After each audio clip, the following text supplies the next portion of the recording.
ঐতিহাসিক সূত্র থেকে উঠে আসা কিছু গল্প বেশ জটিল, তাই না? কিন্তু যখন সেই গল্পগুলোই সহজ করে চোখের সামনে তুলে ধরা হয়, তার আবেদনটাই কিন্তু একদম অন্যরকম হয়ে যায়। তো চলুন, আজ আমরা ঠিক তেমনই একটা গল্পকে খুব কাছ থেকে দেখব। এই গল্পের জন্য আমাদের ফিরে যেতে হবে অনেক অনেক পেছনে, প্রায় ৪,০০০ বছরেরও বেশি আগের কথা। মেসোপটেমিয়ার বুকে তখন জেগে আছে এক কিংবদন্তি সভ্যতা, ব্যাবিলন। ভাবা যায়, ব্যাবিলন তখন ক্ষমতা, সংস্কৃতি, এমনকি কিছু সূত্র অনুযায়ী জাদুবিদ্যারও কেন্দ্রবিন্দু। কিন্তু এই চাকচিক্যের আড়ালে সমাজটা ছিল ঐতিহ্য আর নানান কুসংস্কারে একদম ডুবে থাকা। আর এই সব কিছু শাসন করত নমরুদ নামের এক প্রতাপশালী আর বেশ অহংকারী এক রাজা। তার কথাই ছিল শেষ কথা, চূড়ান্ত আইন। আর ঠিক এমনই এক পৃথিবীতে সেই রাজা নমরুদেরই প্রধান পুরোহিত, যার নাম ছিল আজার, তার ঘরেই জন্ম নিলেন এক শিশু। নাম তার ইব্রাহিম। এখানে সূত্রগুলো একটা দারুণ ব্যাপার তুলে ধরে। ইব্রাহিম আর নবী মোহাম্মদের মধ্যে একটা শক্তিশালী মিল খুঁজে পাওয়া যায়। দুজনেই এমন এক সমাজে জন্মেছিলেন যেখানে মূর্তি পূজা ছিল রীতিমতো প্রতিষ্ঠিত একটা প্রথা, আর দুজনেই কিন্তু সেই স্রোতের উল্টো দিকে হেঁটেছেন, ডেকেছেন একেশ্বরবাদের দিকে। এই মিলটা যেন তাদের দুজনের যাত্রাকে একটা গভীর আধ্যাত্মিক সুতোয় বেঁধে ফেলে। দেখুন, আর ১০ জনের মতো ইব্রাহিম কিন্তু স্রোতে গা ভাসিয়ে দেননি। একদম ছোটবেলা থেকেই তার মধ্যে একটা জিনিস কাজ করত, প্রশ্ন। তার এই পথ চলার শুরুটাই হয়েছিল একটা সহজ কিন্তু ভীষণ গভীর এক যৌক্তিক প্রশ্ন দিয়ে, এমন একটা প্রশ্ন যা সেই গোটা সমাজের বিশ্বাসের ভিড়টাকেই নাড়িয়ে দেওয়ার জন্য যথেষ্ট ছিল। আর এই চ্যালেঞ্জের শুরুটা কোথায় হলো জানেন? তার নিজের বাড়ি থেকেই। একটা ছোট্ট কথোপকথন যা তার বাকি জীবনের গতিপথটাকে চিরদিনের জন্য ঠিক করে দিয়েছিল। তিনি কিন্তু কোনো রকম আবেগ বা রাগ থেকে প্রশ্নটা করেননি, বরং অত্যন্ত সম্মান দেখিয়ে একদম সাধারণ যুক্তি দিয়ে তার বাবাকে জিজ্ঞেস করলেন। এখন এমন একটা অকাট্য যুক্তির সামনে পড়ে আজার কি করবেন? তিনি তো এই যুক্তির কোনো জবাবই দিতে পারছিলেন না। তাই যখন যুক্তি হেরে যায়, তখন মানুষ কিসের আশ্রয় নেয়? হুমকির। তিনি ঠিক তাই করলেন, নিজের ছেলেকেই পাথর মেরে হত্যা করার আর বাড়ি থেকে বের করে দেওয়ার হুমকি দিলেন। এই ঘটনাটা কিন্তু একটা কঠিন সত্যি আমাদের সামনে নিয়ে আসে। অনেক সময়ই দেখা যায়, বিশ্বাসের পথে চলতে গেলে সবচেয়ে বড় বাধাটা আসে সবচেয়ে কাছের মানুষদের কাছ থেকেই। কিন্তু বাড়ি থেকে বিতাড়িত হয়েও ইব্রাহিম দমে যাননি, পরাজিত তো হননি। তিনি তার এই যৌক্তিক লড়াইটা এবার নিয়ে গেলেন সাধারণ মানুষের কাছে, আর শুরুটা করলেন ঠিক সেখান থেকেই, যে আকাশকে তারা পূজা করত তাকে দিয়েই।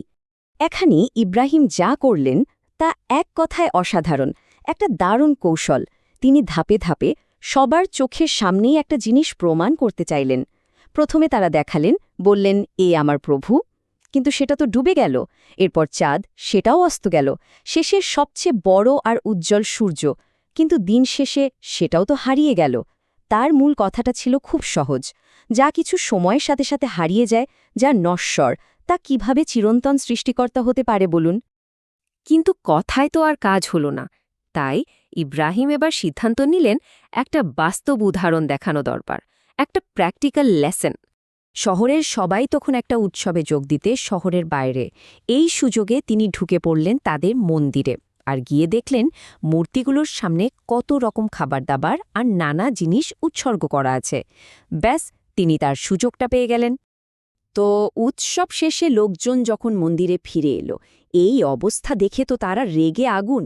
সবাই জানতে চাইল কে করেছে এই কাজ। আর ঠিক এই মুহূর্তটার জন্যই ইব্রাহিম অপেক্ষা করছিলেন। তিনি তার সেই বুদ্ধির ফাঁদটা পাতলেন, এমন একটা ফাঁদ যা তাদের বিশ্বাসের দুর্বলতাটা চোখে আঙুল দিয়ে দেখিয়ে দেবে। ব্যাপারটা দেখুন, তিনি কিন্তু সরাসরি বলেননি যে আমি ভেঙেছি। তিনি তাদের বিশ্বাসটাকেই তাদের বিরুদ্ধে ব্যবহার করলেন। তাদেরকে বাধ্য করলেন নিজেদের হাতে গড়া মূর্তির অসহায়ত্বের মুখোমুখি হতে।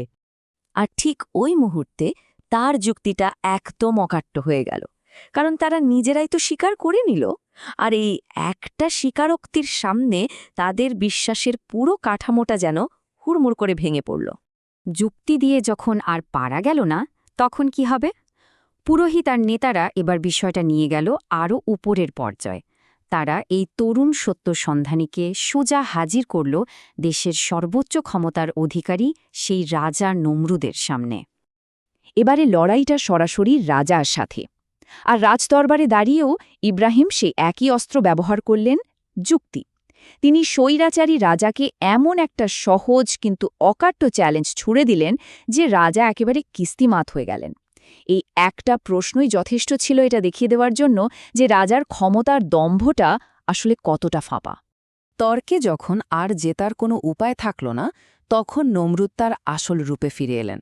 একজন স্বৈরশাসক যখন যুক্তিতে হেরে যায়, তখন তার হাতে একটাই জিনিস থাকে, পাশবিক শক্তি।